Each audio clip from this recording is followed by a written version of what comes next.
I want to respond to the Amazing Atheist regarding a video he uploaded recently about different feminist comics from Tumblr. I think he's made a lot of bad remarks about them, remarks that aren't really true. I've not really made a video before, but I really felt like this needed to be pointed out. It's dumb as shit, really. So this feminist comic is basically saying, we prefer the naive and insecure kitty portrayal of a female character to her more confident and infinitely more badass comic book version. First of all, upvoting somebody's personal issues with a comic doesn't mean that they share those personal issues, it just means that they think it's okay that other people have these issues with something. Similarly, it's like if someone posted to the Civilization subreddit, game Civilization, and they said they were having this issue with this game, and I vote it. It's not because I hate the game, it's because I think their contribution is worthy of some note and some discussion, and this is the case here. It doesn't mean that I mean, just to put it obviously, I've never seen the show Teen Titans. I've never read a comic book in my life, or I think I've watched Batman the animated series because it's really good, and that's it. And yet, you know, if I use Tumblr, I'd probably reblog or favorite or something that comic, the comic you're responding to, because it's good that people can have issues in discussions about something. It doesn't mean you have to hate the comics or like Teen Titans or anything like that. The other thing you bring up is that she's well, the Starfire girl in the comics is more powerful and confident, and that's why she dresses that way. You realise she's not a real person, yes. She was made up probably by a production company that's ran by men, largely drawn by men, and she's probably not actually, and probably if she were a real woman, or if she were made by a production company ran by women, she wouldn't need to dress like that to show she's confident. And just, I find it shocking just because you can't look at how she's portrayed and not realise that it's absolutely unnecessary. There are other ways to show confidence. And what you're basically saying here, I don't know if you realise this, but what you're saying is that if a woman wants to appear confident, she has to over-sexualise herself. It's equivalent to saying that confident men walk around with their dicks out. It's ridiculous. And you also have to consider what she's confident in here, and this is key, and it's an issue I'll bring up later. She's not confident in her ability to fight. She's not confident in her personality. None of those things have anything to do with her breasts. She's confident about how men feel about her. She's confident about how society feels about her, and that's why she gets her boobs out. That's not the type of thing that you should be proud of as much as she is. She's not confident. She's proud. Why is she proud? Because men like her. That's the most obvious thing. That's what they're saying when they say, oh, she's confident. No, if she were confident, she'd run for president or something like that. She wouldn't dress like that. These are the people who, if you said a girl was dressed too slutty or a girl was too promiscuous, they would chastise you and tell you that women should be able to dress and behave however they desire. Again, she's not a real person, so she doesn't actually desire anything. She was made to be what men would find attractive. The people who mainly read the comics. So, you know, if there were a real woman who dressed like that, it would be fine. It's more about the fact that so much of the media, especially in things like that are heavily marketed towards men, is really, really overly sexualizing women a lot. I can't believe you can't see that. It's not about what this individual woman wants, and it's never, ever, ever feminism, okay? Bombshell. Feminism is never about what each individual woman wants. It's not about, oh, you say this is bad, but this one woman one time did this thing and that contradicts what it. No.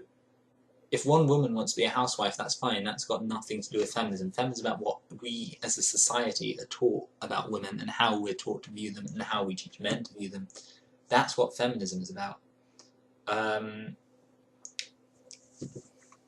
The double standards of Tumblr feminists are unending. If you draw beautiful women in comics, you're objectifying and sexualizing women. If you draw beautiful men in comics, it's a male power fantasy. So here you're either missing the point of what you're responding to, or you're just going off on a soapbox about your personal issues of Tumblr feminism. Frankly, that's fine, but I'm just going to address why exactly you're not refuting the idea in this comic. A male power fantasy is something that exemplifies masculinity while at the same time providing an objective assessment or an objective indicator of power. So, for example, being incredibly strong is not only something heavily associated with masculinity, it's also something that enables you to move big, heavy objects or beat people up. Being incredibly intelligent not only puts you with the likes of Marx, Freud, Aristotle, and all the other stupendous male academics, but it also means that you can solve complicated problems and get a good job. Having political power puts you with all of the kings, the majority of which have historically been male, all of the politicians, presidents, all of whom in the US have been male, all but one of whom in England have been male. I'm not sure about other countries in Europe, but for almost all countries in the last 200 years, it's been uninterrupted male heads of state.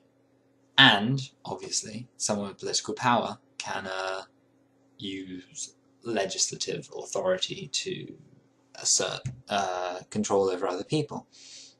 Now, that's what a male power fantasy is. It has nothing to do with attracting women. When people maybe have a guy that they want to show is strong and should be admired, they'll probably pick someone with big muscles.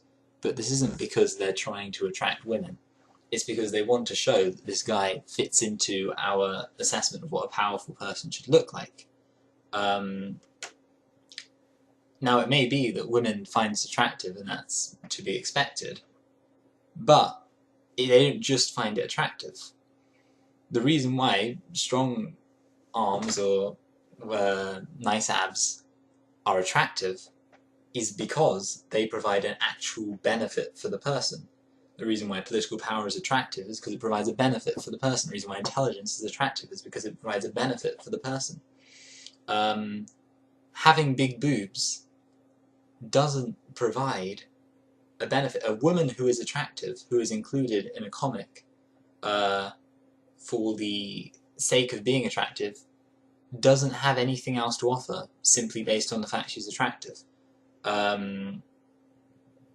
So it's not a female power fantasy. If a woman has big boobs, it's not a female power fantasy, because what's her power? Her power is being liked by males, being admired by males. What's a man's power when he's really strong? It's not that women will like him. You don't say, oh, Batman, he's really strong, he must be a really good superhero, because I'm sure he gets loads of lovely, strong wives to look after him. No, that's not his power.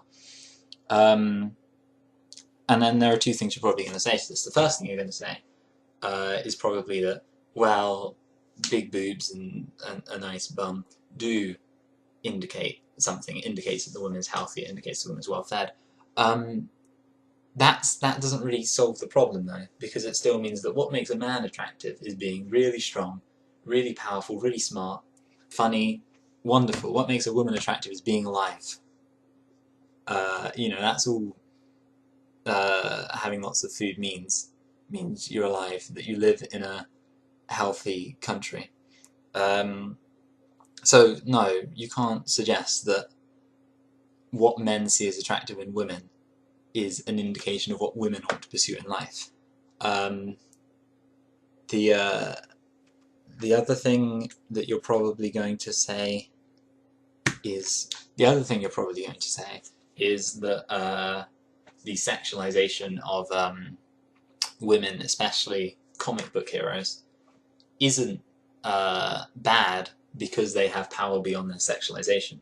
So it's okay to sexualize Wonder Woman because she's so strong that even if she's relegated to a sex object, she still, can kick people's ass.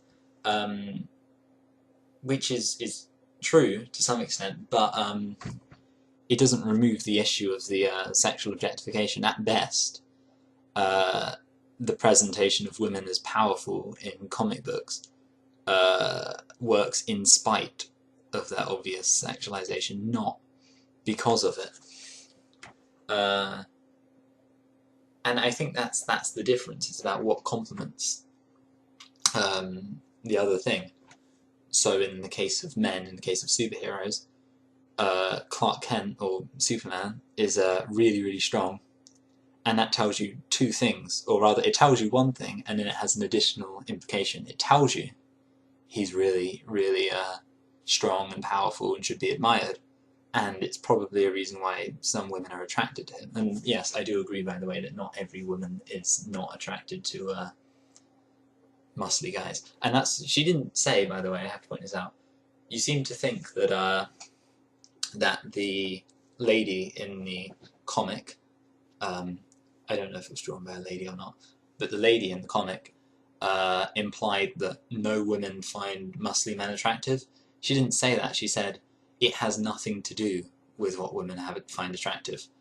That's different. For example, it may be that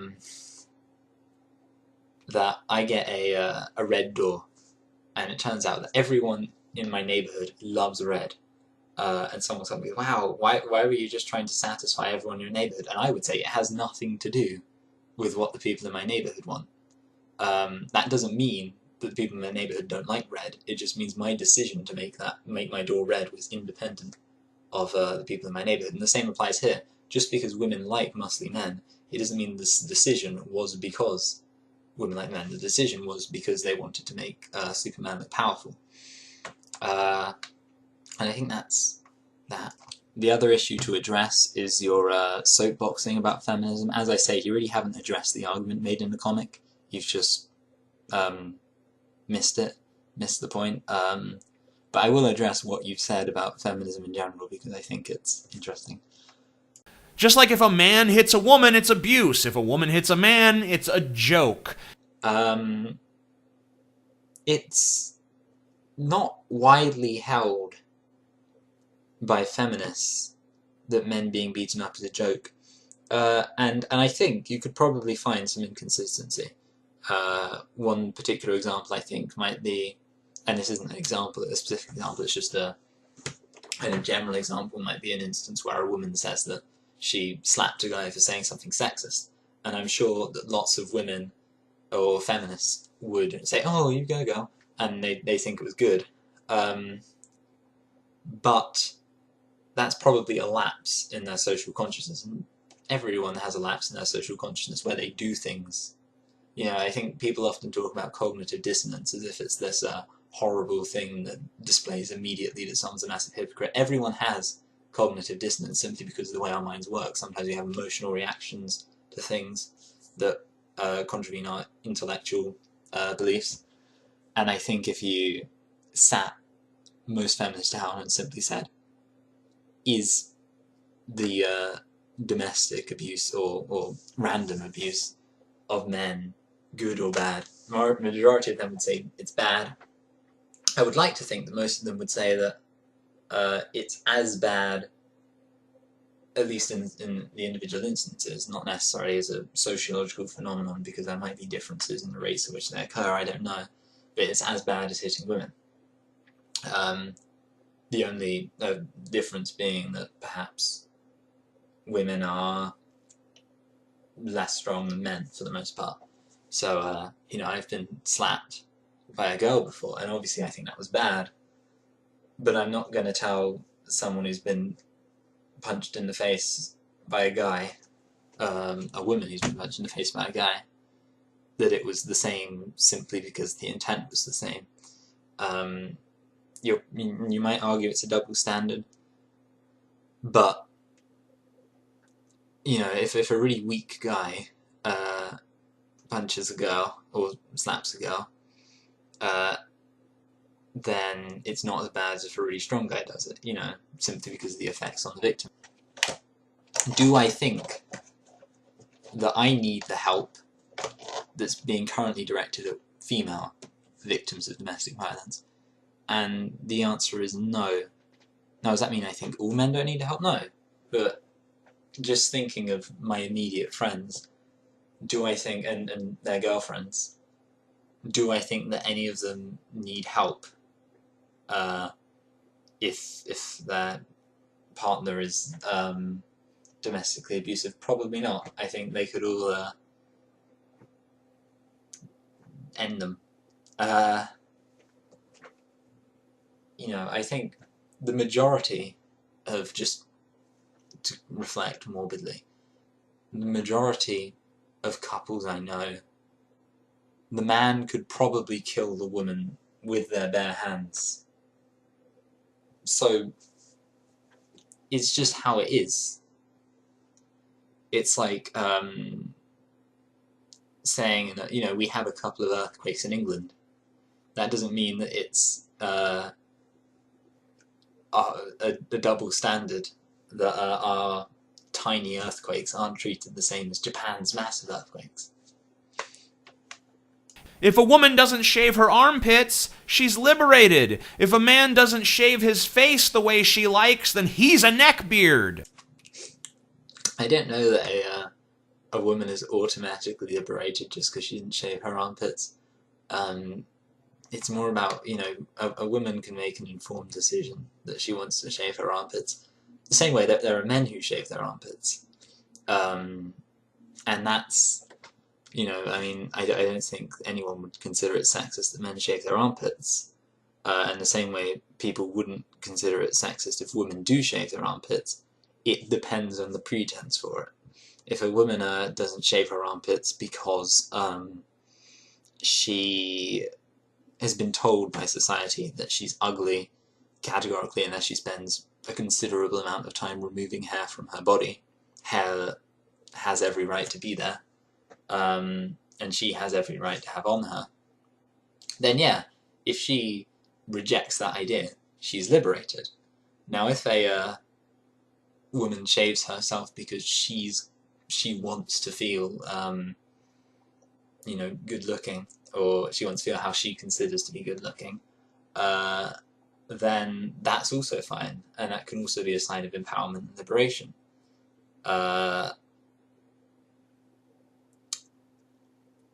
You bring up the neckbeard thing.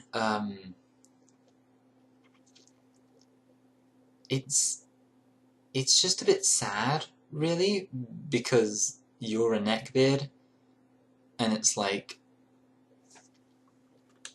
don't make it personal, mate. I'm sorry that you're a neckbeard, but it's just how it is. A woman is regarded as liberated if she shaves her armpits, because she's told so often through, and I think one of the best examples of this is that even in hair removal adverts, they still never show hair on the woman. They never show like a hairy woman and she shaves. They always show a hairless woman, and then like, this is how she became hairless. We're so adverse to having hair on women that we don't even show it in adverts about removing hair from women. It's just too horrible to scare women with the notion that it could happen. It would just be too cruel to present the world with such an image. So yeah, that's an issue about liberation, about going against societal standards that demand a lot of you. So being a neckbeard, we have to understand the nature of the criticism. A neckbeard is supposed to be someone who is very lazy, and they probably never get out of the house. And because they never go out of the house, they never shave their beard properly, and they always end up with the hair under here. I'm not going to argue that neckbeard is necessarily a good term. I mean, it's difficult to say whether or not insulting people is ever a good thing to do. And in this case, the insult isn't, oh, he doesn't shave the way I want him to. The insult is, he sits at home and he's a loner and he's probably never had a girlfriend, and that's why he's so angry at women, that he's an anti-feminist. That's what people are trying to create as an image when they talk about neckbeards. And I don't think that's necessarily a good idea. But you mispresent it by saying, if a man doesn't shave his beard in the way women want him to, then he's a neckbeard. And you make it sound, okay, as if the criticism is actually based on how the man looks. And you make it sound as if it's kind of like that criticism is the extent of antagonism towards anti-feminists. So you're wrong. I'm cleanly shaven, and if I were to come on now and say, oh, I really agree with TJ, and then my mum were to walk in and I go away, mum, I'm on 4chan and things like that, and then I probably wouldn't be regarded as a neckbeard, but it would be the same thing. The stigma attached to having a neckbeard is not indicative of a body standard against men. TJ, if you shaved your beard completely and cut your hair short and went to the gym and did everything you could do to disassociate yourself from the fat neckbeard who sits at home all day complaining about how women won't date him, you would still be associated with that image. And it's not, obviously you have a wife. As far as I know, you still have a wife, I'm not sure. But you at least have had a wife. And it's not that you personally are angry at women because you can't get many women, although you've conceded in books that you've had some issues, and it stands to reason that you would have, everything considered. But that's the demographic you represent. You must realise that there's a number of people who watch your videos about feminism and like them because they have an antagonism towards women that's rooted in issues with women previously. You just need to look at someone like Elliot Rodgers. Then there's been numerous examples of where people have taken things he's said and shown them alongside things MRAs have said. And I don't know, by the way, if you identify as an MRA. If a man draws comics full of sexualized women, he's a pervert. If a woman draws a comic full of sexualized men, hey, that's okay. Drawing a sexualized woman doesn't automatically make you a pervert. It just means that you're contributing to to the perception that a lot of people within the comic reading demographic may have that women are just sex objects. It doesn't have to make you personally a pervert. It might be that you're following orders, and it might be that you're just intentionally manipulating the demographic because you know what they want, and I imagine they do. I imagine that the majority of people in the comic book industry, especially people higher in the comic book industry, have no interest in actually seeing the women in the comics naked, but they know that that's what people who buy the comics want to see. So you're not a pervert. just for drawing it. And you are, incidentally, a pervert if you draw men in a way that's designed solely to be sexual.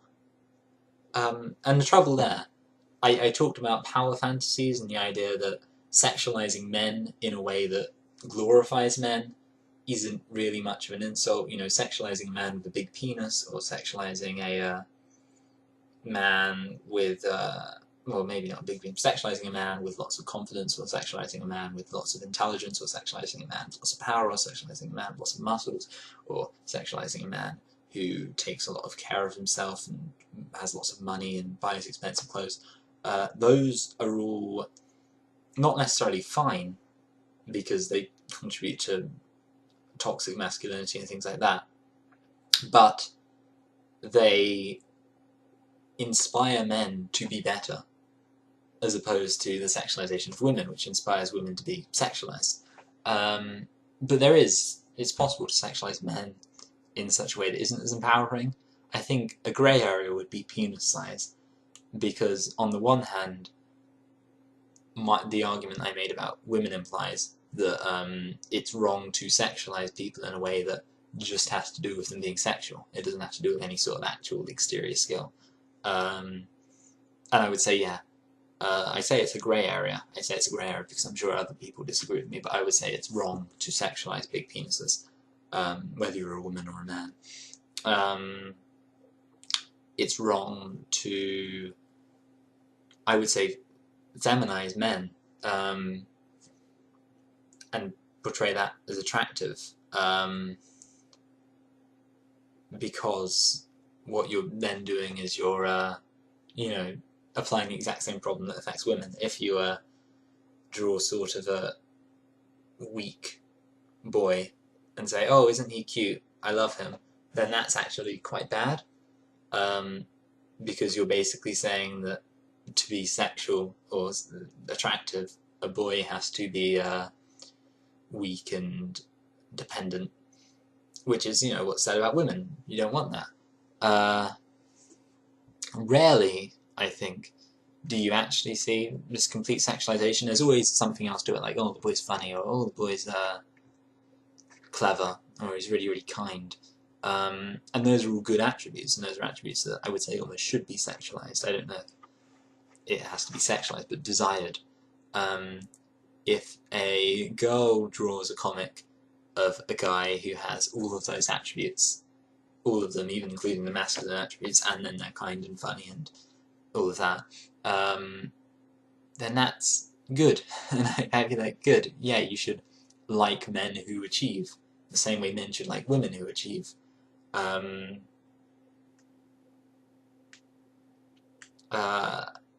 You shouldn't like people who do nothing and just submit themselves to you, because then what are you doing to that person? You're enabling their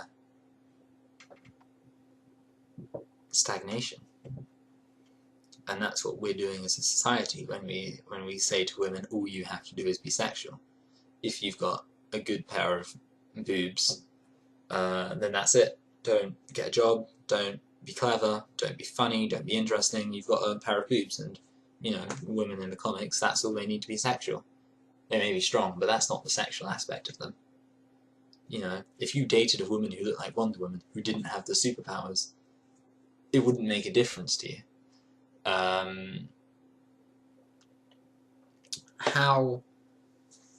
But yeah, of course, it's bad to sexualize men.